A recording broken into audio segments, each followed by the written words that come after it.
Hey, what's up YouTube? Brandon here again with another bike video. This is a 70cc Honda clone. I got it for real cheap off this guy off Craigslist. It didn't have no plastics on it. Paint job was messed up real bad. I stripped it down, painted the frame, put new tubes in the tires. You know, the tires kind of dirty, kids been riding it.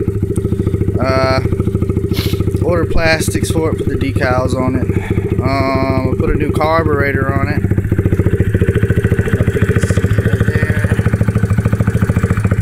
And new petcock. The other one I had that was on it was leaking really bad.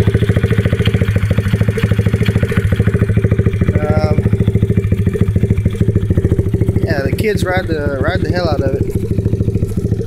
Good little fast bike, pit bike.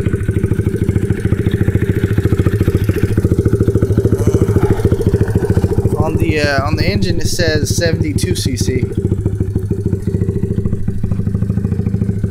Ain't too bad.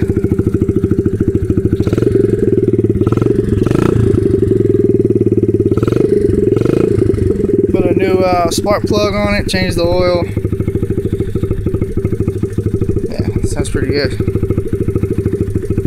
Alright you guys, rate, comment, and subscribe. Peace out.